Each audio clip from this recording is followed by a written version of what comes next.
In the heart of South Ealing, London, nestled on Maple Grove, stands a mid-terraced house with a history as intriguing as its architecture. This is the story of the Thompson family, who, in the 1970s, discover that their new home harbours a secret. Young Stephen, the middle child, finds himself sensitive to the house's mysteries, sensing presences that others cannot, from the eerie attention of their cat, Fuzzy, to the unsettling sensations on the landing and whispers in the night. The family slowly unravels the tale of an old man, a victim of a tragic accident whose spirit lingers. Join us as we journey through the years, uncovering the hidden truths of the Thompsons' home, where the past and present intertwine, leading to a revelation that binds the family in an unexpected way. This is the story of the haunted house on Maple Grove. The new beginnings on Maple Grove. In the warm embrace of a summer's afternoon in 1970, the Thompson family pulled up in their family car, a modest Morris Minor, outside their new home on Maple Grove, South Ealing, London. The street was lined with similar mid-terraced three-bedroom houses, each standing tall with years of stories etched into their brick facades. Stephen Thompson, the middle child of the family, gazed at the new house with a mix of excitement and apprehension. At 10 years old, he had an adventurous spirit, but the move from their cosy suburban home to the bustling city had left him feeling uncertain. "Isn't it wonderful, kids?" exclaimed Mrs. Thompson, her eyes reflecting the hope of a fresh start. A new home, a new adventure. Stephen's older sister, Sarah, 15 and ever so practical, began directing the movers with a maturity beyond her years. Meanwhile, little Emily, just 5, clung to her mother's leg, wide-eyed and silent. As they entered the house, the air was thick with the scent of old wood and a faint mustiness that spoke of times long past. The hallway was narrow, the wallpaper peeling slightly at the edges, revealing patterns from a bygone era. A staircase to their right led upwards, creaking under their weight as they explored. Stephen felt a strange sensation, a tingling at the back of his neck as they entered the living room. It was spacious, with a large window overlooking the street, but what caught his eye was an old black and white photograph on the mantelpiece. It showed a stern-looking old man standing beside a classic motorcycle, his expression hard to read. "Who's that?" Stephen asked, pointing at the photo. Mr. Thompson, unpacking a box of books, glanced over. "Must have been left by the previous owner. I'll get rid of it later." But Stephen couldn't shake off the feeling that the eyes in the photograph were following him. He turned away, trying to focus on helping his family unpack. As the day wore on and the house began to fill with their belongings, the initial eeriness seemed to dissipate. Laughter and chatter filled the rooms, pushing away the silence that had greeted them. That night, as Stephen lay in his new bedroom, the strangeness of the day settled around him. The house creaked and groaned as though it were stretching its limbs after a long slumber. He tried to sleep, but a feeling of unease kept him awake, staring at the ceiling. Suddenly, a faint sound caught his ear. It was like the distant rumble of a motorcycle engine, growing louder, then fading away. Stephen sat up, his heart racing. He looked around his room, but everything was still. He got out of bed and tiptoed to the window, peering out into the night. The street was quiet, bathed in the orange glow of the streetlights. No sign of a motorcycle, no sign of anything amiss. Shivering, Stephen crawled back into bed, pulling the covers up to his chin. He told himself it was just his imagination, that he was just not used to the new house yet. But deep down, a small voice whispered that there was something more, something not quite right about their new home on Maple Grove. And as he finally drifted off to sleep, Stephen couldn't help but feel that their new beginnings might just be leading them into something old, something hidden in the shadows of the past. Chapter 2. Whispers and Whiskers. Weeks had passed since the Thompson family had moved into their new home on Maple Grove. The initial discomfort and strangeness of the house had gradually given way to a sense of normalcy, or at least as normal as could be expected. The walls, once echoing with the unknown, now resonated with the sounds of a family making the space their own. One evening, Mr. Thompson arrived home with a surprise cradled in his arms, a tiny kitten, black and white, with eyes as wide as saucers. Stephen's face lit up at the sight. "He's so small," Stephen exclaimed, gently stroking the kitten's fuzzy fur. "That's what we'll call him then, Fuzzy," Stephen declared, and the name stuck. Fuzzy quickly became a beloved member of the family, his playful antics bringing laughter and joy. But as Fuzzy grew, so too did a peculiar habit.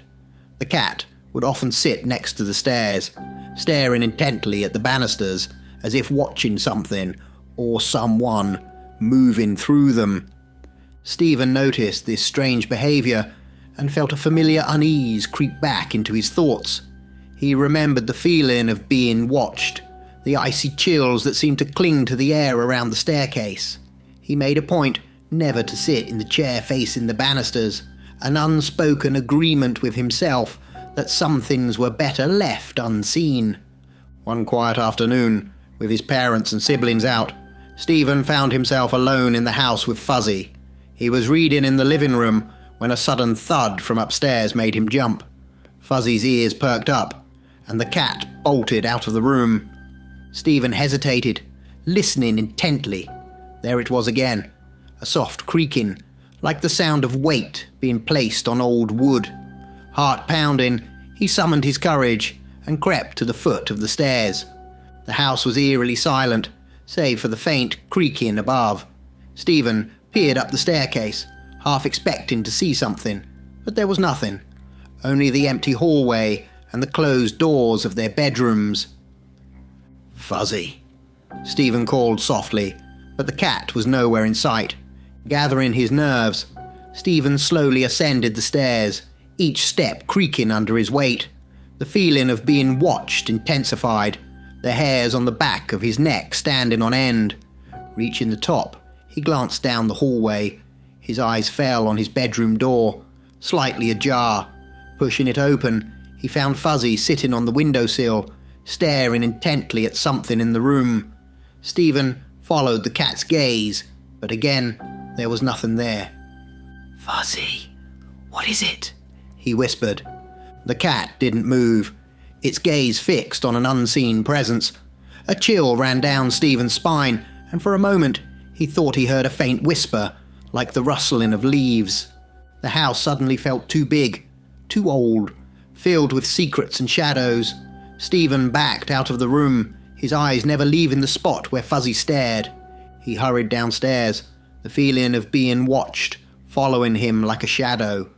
As he reached the safety of the living room, he couldn't shake the feeling that something was amiss in their new home, something unexplainable that lingered just beyond sight. Stephen knew then that the whispers and whiskers of Fuzzy were not just the imaginings of a young boy. They were a sign, a warning perhaps, of something lurking within the walls of their home on Maple Grove.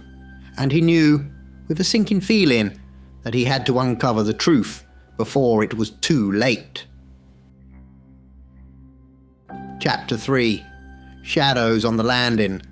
As the months drifted by, the eerie sensation of being watched on the stairs had gradually faded, much to Stephen's relief. Even Fuzzy seemed to have lost interest in the staircase, no longer fixating on the banisters. But, as one mystery seemed to resolve, another more unsettling one took its place. The upstairs landing, particularly near the bathroom, had become the new focal point of unease in the Thompson household. Whenever Stephen used the sink, with the bathroom door ajar, he couldn't shake the feeling of an unseen presence lurking just behind him.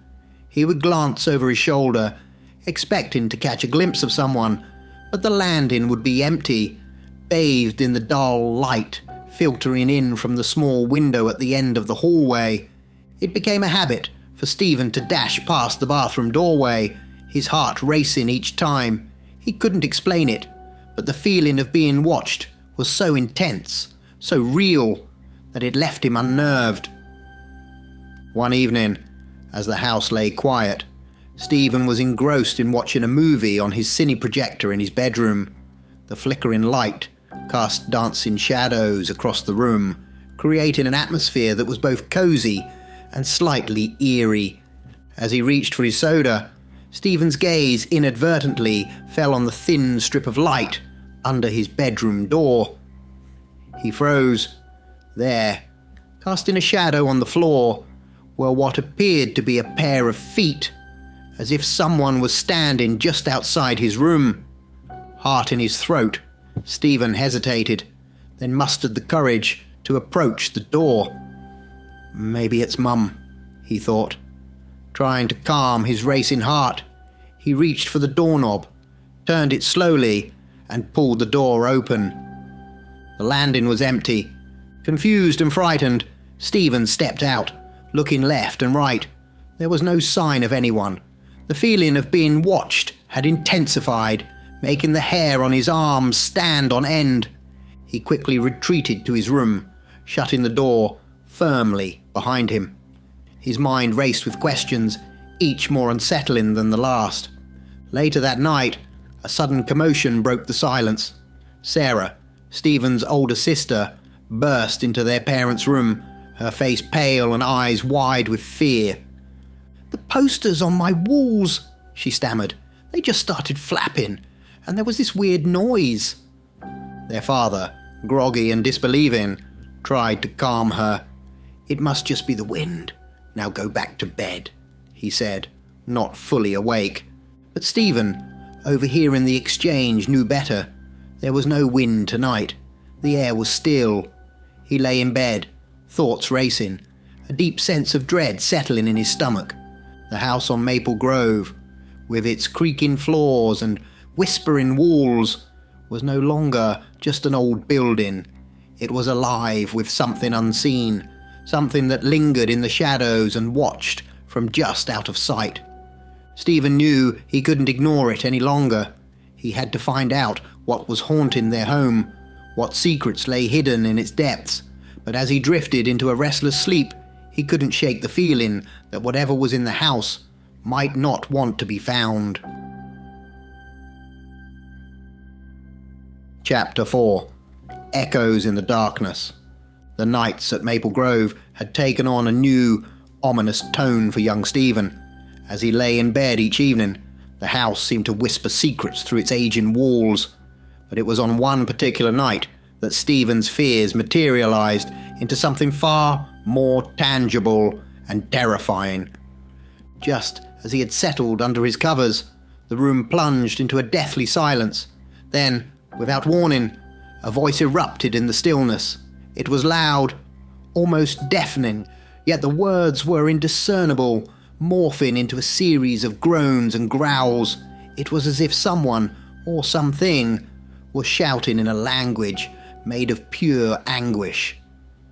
Frozen in fear, Stephen pulled the bedsheets over his head, trying to muffle the cacophony, but the voice seemed to penetrate the very fabric of his hiding place, resonating inside his head with a smooth, invasive sensation. It was as though the voice wasn't just around him, it was inside him, echoing through the corridors of his mind with no intention of leaving. Night after night, the voice returned, each time as sudden and unexplainable as the first. Stephen lay awake, trembling, counting the minutes until dawn, when the voice would finally fade away. Then, as abruptly as it had begun, the voice stopped. The nights returned to their usual quiet, but the damage had been done. Stephen's once peaceful slumber was now a battleground of fear and anxiety. He dreaded the darkness, the silence that now felt heavy with anticipation. The change wasn't lost on the rest of the Thompson family. Stephen's eyes were shadowed with fatigue, his movements sluggish and haunted. Concerned, his parents questioned him, but how could he explain? How could he articulate the terror that had gripped him in those nightly hours? The house on Maple Grove once a symbol of new beginnings, now felt like a prison, trapping them with its unseen inhabitant. The whispers, the shadows, the disembodied footsteps, and now the voice. It all pointed to something inexplicable and deeply unsettling. As the days passed, in an uneasy quiet, Stephen couldn't shake the feeling that this was just the calm before the storm. Whatever was in their house, it hadn't finished with them yet. The question that haunted his every waking moment was not if it would return, but when and in what form. The silence of the house was no longer a relief. It was a foreboding reminder that their ordeal was far from over. Chapter 5. The Guardian of the Attic. Years had passed since the Thompsons moved into the house on Maple Grove, and Stephen, now a teenager, had grown accustomed to its peculiarities. The unnerving feelings, the eerie voices, and the inexplicable occurrences had all but faded into the background of his everyday life. He even found himself joking about it, dismissing it as a figment of his childish imagination. But one quiet evening, as Stephen stood on the landing, a familiar sensation crept over him. It was the unmistakable feeling of being watched. However, this time, the sensation didn't emanate from the landing or his room. It was coming from above, specifically the small attic hatch nestled in the ceiling.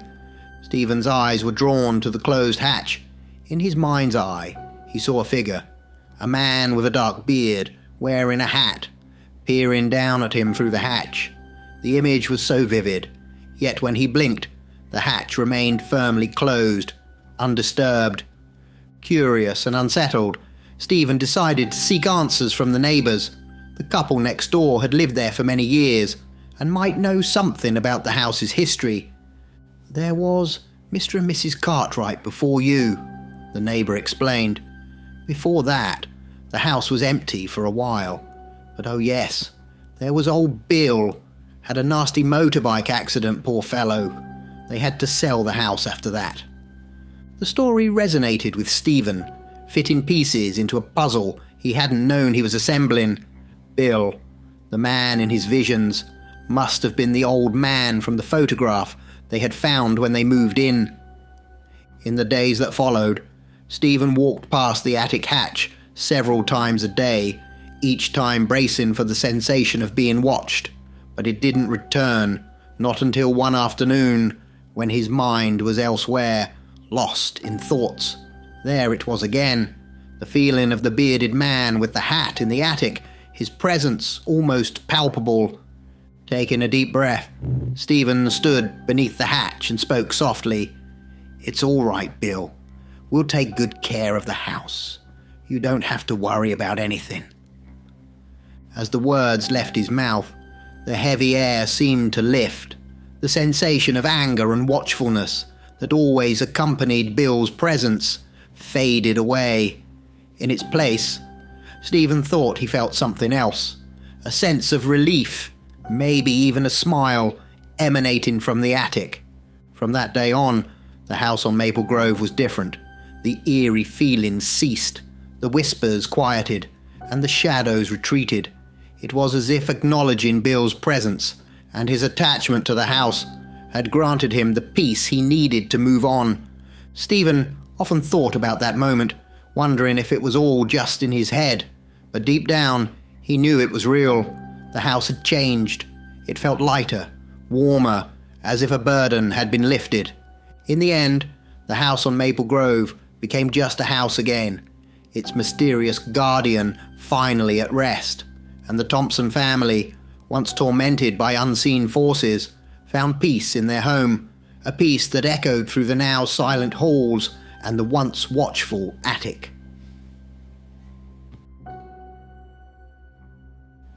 Final chapter. Revelations and Resolutions. Stephen Thompson, now 20, sat in the living room one quiet evening, reminiscing with his mother. The memories of their early days in the house on Maple Grove seemed distant, almost like a dream. "I remember when I was little, and I used to think this house was haunted," Stephen began, a half smile on his face. I used to see Fuzzy staring at the stairs all the time, like someone was there. Then in the bathroom..." His mother cut him off, her voice tinged with a knowing tone. "Like someone was standing right behind you." Stephen looked at her, surprised. "You felt it too?" "And the voices," he continued, still grappling with the revelation. "Like someone shouting, but you just couldn't make out the words." His mother nodded. "I heard them too, Stephen. And I used to see the top of a man's hat in the skylight above the bedroom door. I saw feet at the bottom of my door," Stephen added, his heart racing with the realization that he wasn't alone in his experiences. "I always rushed past the attic hatch," his mother confessed. "I always felt someone watching me from up there." "A bearded man with a hat," they both said simultaneously, the pieces of the puzzle falling into place. Together, they walked up the stairs to the landing. Standing under the attic hatch, they looked at each other, a mix of apprehension and curiosity in their eyes, but there was nothing. No feeling of being watched, no shadows, no whispers, just the quiet of a house at peace. Funny how it started low and slowly moved higher and higher, Stephen mused, looking up at the hatch. "Perhaps he needed us to help him on his way," his mother suggested, her voice soft. They stood there for a moment longer, in the silence of the house that had once been filled with mysterious presences and unexplained occurrences.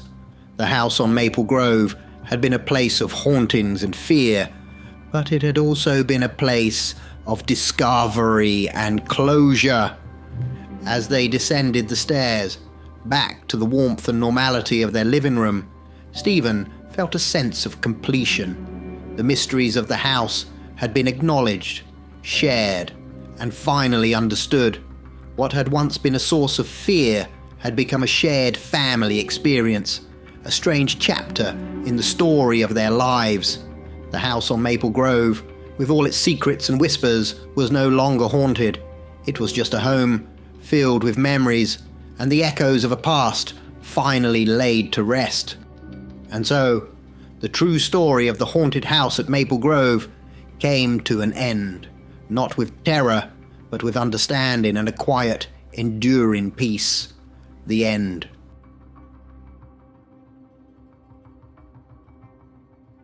Thank you for joining me on this chilling journey. If your thirst for the unknown and the unexplained is still unquenched, I invite you to delve deeper into the abyss of terror. Just beyond the veil of reality, another story awaits to send shivers down your spine. Dare to join me in the next video, where the unknown becomes known and the unseen seen. Until then, keep the lights dim and your mind open. This is Professor Shadow, signing off.